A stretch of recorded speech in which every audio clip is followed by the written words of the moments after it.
Hello, my name is Auren Cleophate Cesar. Our topic for today is Assessment Poetry.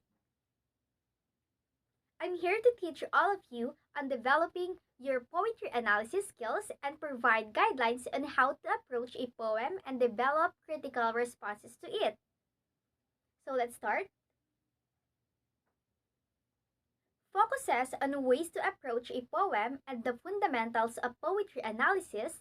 It includes 10 steps to analyze a poem, key aspects and guiding questions for poetry analysis, writing an analytical paragraph, and lastly, writing practice. So, what are the 10 steps to analyze a poem? When reading a new poem, it is important to identify the main ideas and the techniques used to present them. As you can see, I have here the 10 steps that take a reader to comprehend and explore the stylistic features of a poem. Step 1. Look at the title, form, and shape of the poem. Step 2. Read the poem aloud or in your mind to feel the mood, tone, pace, and rhythm. Step 3. Identify the speaker and think about the voice and tone. Step 4. Think about the setting of the poem. Step 5. Work out the subject and themes of the poem from diction and repetition use. Step 6. Identify the sound effects such as rhymes, assonance, and alliteration in the poem. Step 7. Identify the poetic devices such as similes, metaphors, and imagery, and think about how these add to the theme. Step 8. Think again about the feelings, messages, and ideas presented in the poem. Step 9. Think about how the poet communicates these ideas. And lastly, Step 10. Develop your personal response to the poem. So those are the 10 steps to analyze a poem. So let's proceed to next, letter B. Key aspects and guiding questions for poetry analysis. After performing a general impression of the poem, it is necessary to progress from the comprehension to the appreciation level. For more in-depth analysis of a poem, you should examine the following 7 aspects in greater detail. I have here some guiding questions to guide you to notice and identify the features under each aspect. First, content, subject, and themes.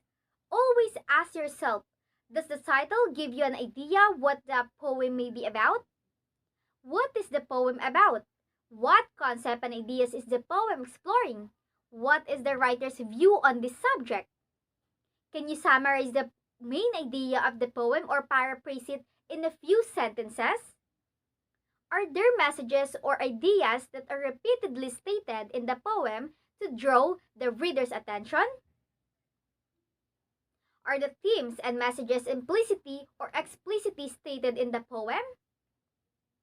How are the ideas organized in the poem?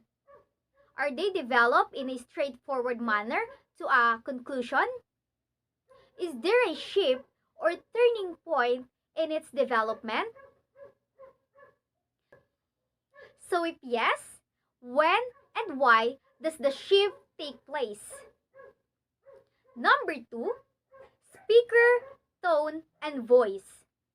Ask yourself again, who is the speaker of the poem? Is the speaker the poet of a character persona the poet takes on? Who is the speaker speaking to? What is the tone of voice adopted? What is the speaker's attitude towards the subject in the poem? Does the poem sound happy or sound when you are read it aloud? Can any of the adjectives or feelings and emotions listed below describe the tone and voice of the speaker? Always remember, it has the positive and negative and others some of examples in. Positive, it has calm, cheerful, comforting, content, devoted, delightful. Negative, aggressive, angry, annoyed, anxious, and bitter, or etc. And for others, it has apologetic, cautious, firm, ironic, mysterious, nostalgic, and regretful, and etc. Something like that. And number three, setting and atmosphere. Again, ask yourself, where and when is the poet set? Does the setting create any prevailing feeling in the poem? Does the setting affect the mood of the speaker? Can any of the adjectives listed below describe the mood and atmosphere of the poem? Some of examples in positive are uplifting, light-hearted, peaceful, warm, welcoming, etc. In negative, bleak, confining, dark, grim, heavy, lonely, etc. And for the others, it has solemn, quiet, and etc. The form and structure. Does the poem follow a regular poetic form, like sonnets, ballads, or haiku, even stanza form? Is the regularity in the form and structure broken in any part of the poem? How and why?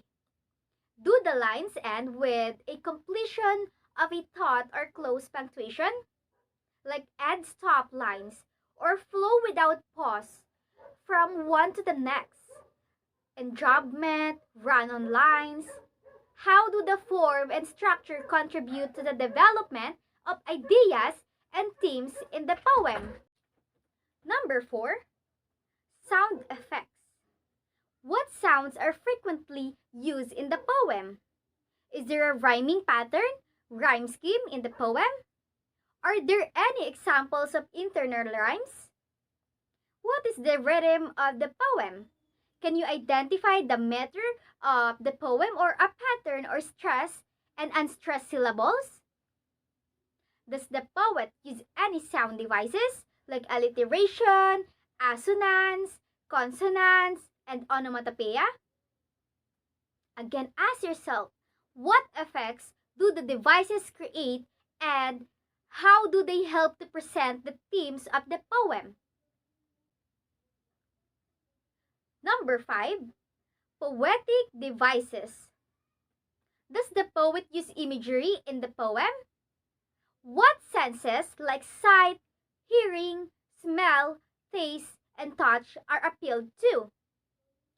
Does the poet use poetic techniques such as simile, metaphors, personification, or other figurative language such as symbolism in the poem? What effects do the devices create and how do they help to present the themes of the poem? Number 6. Diction word choices, use of language. Again, ask yourself, how would you characterize the language and diction in the poem? Is there a tendency to use a particular kind of language, like colloquial, formal, slangy expressions, polysyllabic, monosyllabic words, foreign terms, or indigenous varieties of English? Is there any unusual use of language or inverted order of words, coined words that breaks the conventions and rules? Are there any lines or words that stand out in the poem? Repeatedly used or unsuited with the rest of the poem? Is there any significance to the capitalization and spelling of the words? What effects does the choice of language create? Questions like that. So let's proceed to letter C. Writing an analytical paragraph on different aspects of a poem. Upon identifying the themes and stylistic features through underlining certain parts and scribbling some notes on the poem, you may need to write a critical analysis in the form of an essay or answer some short questions on the poem. It is important to present your observations and explain your views in a clearly structured paragraph. An effective analytical paragraph on an aspect of the poem need not be long, but it should contain a statement main point, a textual support and evidence, or quoting directly or paraphrasing the poem. Lastly, elaboration and explanation. I have here examples. Will you read it?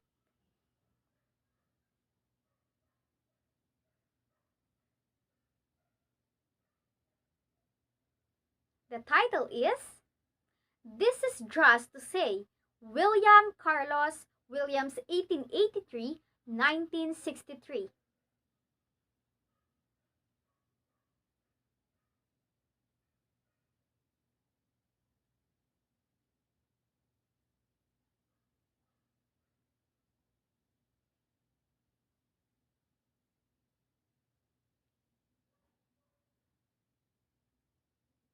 Again, our source is William Carlos Williams, Spring and All, 1923. So in the poem, This is Just to Say, the speaker adopts a first-person voice and seems to be apologizing to somebody whose plums he has eaten. However, his tone is more playful and mischievous than apologetic and regretful. The title is This is Just to Say. Reinforce the unapologetic tone found throughout the poem, while the speaker admits in stanza 2 that he knows the plums belong to you.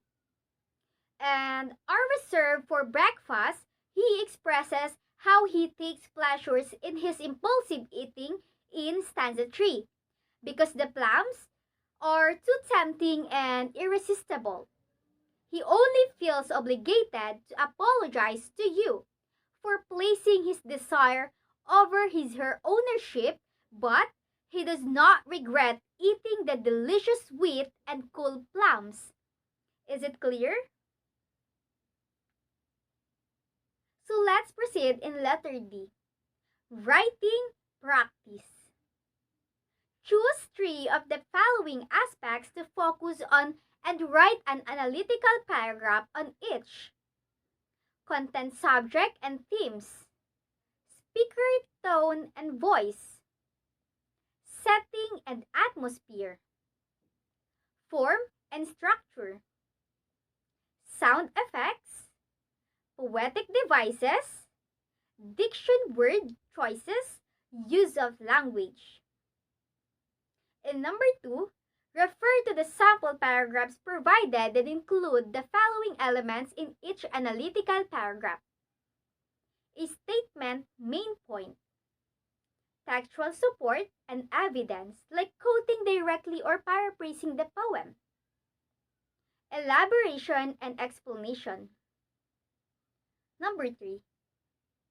Show and identify the different elements of your analytical paragraphs with color coding.